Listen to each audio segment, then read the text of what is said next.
So recently I had a comment posted on one of my videos, and the viewer wrote, "It's interesting to have recently come across Stan Efferding, and basically he's advocating the same as Peter when it comes to optimal training frequency." And for those of you who don't know, Stan Efferding is an IFBB pro bodybuilder, powerlifter, and he was even called the strongest bodybuilder in the world at one point. So needless to say, most of his training has been centered around powerlifting or power building throughout his entire training career. And most of my training methods, and the ones that I promote, are based around basic old school bodybuilding principles. Those are two very different training methods. So I was pretty surprised when someone said that we basically recommended the same thing.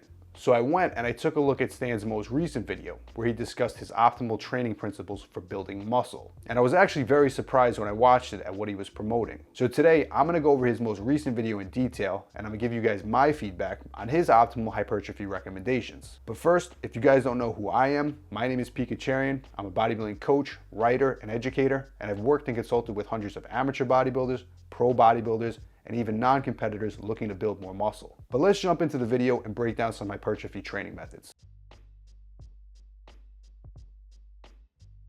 These are the guidelines that I give my clients in order to optimize hypertrophy. First of all is frequency. It seems optimal to train every body part twice a week.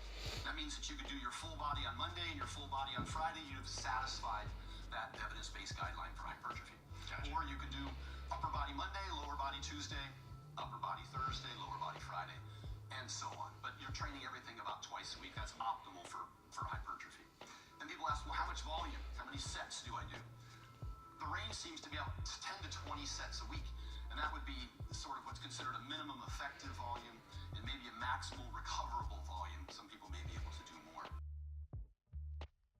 So first off, Stan recommends twice per week body part training, which I'm 100% on board with, as well as training volumes of 10 to 20 working sets per week. These are his recommendations based on science, which I agree, these recommendations of volume and frequency are most likely the sweet spot for most people. However, I like to take a slightly different approach when setting up a training plan. So Stan first starts off with the training frequency and then adds the weekly sets around that frequency. So if by default you're training a body part twice a week as he recommends, and then you're following the low end of the volume recommendations at 10 weekly sets, he would have you perform 5 sets in the first workout of the week and then another 5 in the second workout of the week. I personally flip that. I start with the weekly volume first, and then I base my frequency around the total weekly volume. For example, if I'm having a client train with 20 weekly sets for one muscle group, there's no way I'm gonna have him perform all 20 sets in one workout, as the quality of work is just not gonna be as high performing all those in one session opposed to multiple. So I'm gonna break that down into a minimum of 2 sets per week, and even work up to 3 sessions per week to fit those 20 sets in.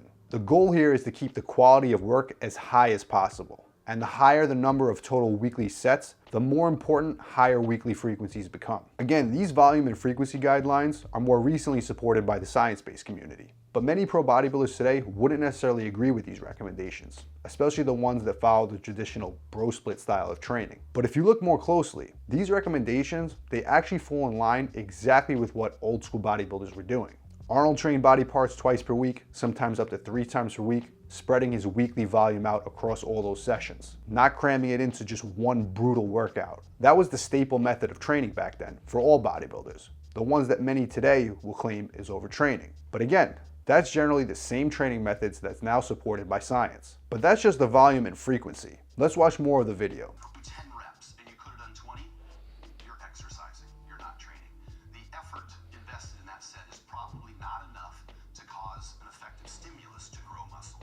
And so we do want to get within 1 to 3 reps of failure. The more experienced you are, the closer you want to get to failure. But a newbie, you can leave 3 or 4 reps in the tank and still make sufficient progress. You don't have to go to failure. I always thought that. Yeah. And you end up creating a lot of fatigue, a lot of delayed onset muscle soreness, potentially get closer to injury.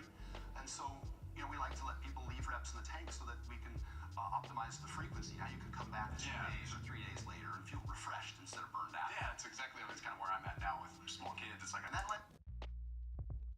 So his recommendations for intensity are spot on with what I promote as well. 1 to 3 reps in the tank is what I program all the base of my training programs with the majority of time spent training 1 to 2 reps shy of failure, but also small periods of time training specifically to true muscular failure. Not only does this reduce fatigue and burnout, as Stan mentioned, but the major benefit for reps in reserve that's key to building muscle is that the reduction in fatigue, it allows you to get much more training volume in. And that's exactly how you can recover from these high volume training sessions. Just like when everyone looks at an old school bodybuilding training program and they say, that's too much work, that's overtraining. They're not understanding that these workouts were not performed with all out failure. And if you try mixing Dorian Yates' intensity with Arnold Schwarzenegger's volume recommendations, yeah, it's not gonna work out too well. But again, if your goal is to build more muscle, you need to perform a certain amount of volume. And if your intensity of each set is too high, you might not be able to reach that volume level and still recover, leaving progress on the table. So training intensity needs to be managed to fit within training volume.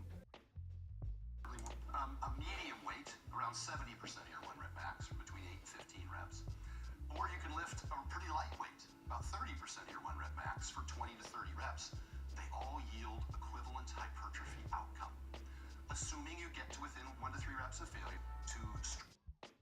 So Stan mentioned his similar hypertrophy benefits ranging from 5 reps all the way to 30 reps, with the sweet spot being around 8 to 12 reps. And I agree with this 100%, but my recommendations for the best rep ranges comes from not just what science says, but actually a combination of exercise selection as well as personal strength levels, since you will get a similar level of muscle gain from all rep ranges. The ideal rep range that I recommend for each muscle group has more to do with the exact exercise you're performing and your individual strength. And some exercises lend better to higher reps than others. For example, high rep barbell squats of 20 to 30 reps are brutal, but not necessarily the best ones for muscle growth, as your lungs, lower back, and mental state will all fail way before your quads do. And remember, to get the most out of your training, you want to be taking the target muscle group 1 to 3 reps shy of failure. So something extremely technical like a barbell squat generally works better in the lower rep ranges of 5 to 10 repetitions. But now, take something like a dumbbell lateral raise. Without having to say too much, you probably already know this exercise isn't ideal for the 5 to 8 rep range, as there can be a ton of swinging and other muscle groups taking over the momentum in this movement. But now, take a much lighter weight and perform this exercise much more strict for 10, 20, or even up to 30 repetitions, really focusing on only the delts working, and take that muscle as close to failure as possible. That's going to produce way more muscle growth than 5 to 8 heavy reps with lots of momentum and swinging. We're talking primarily about hypertrophy today. Yeah. And the research suggests that if you give your body, say if you do a dip for chest, give it 2 minutes before you do another set of dips. A smaller body part like tricep.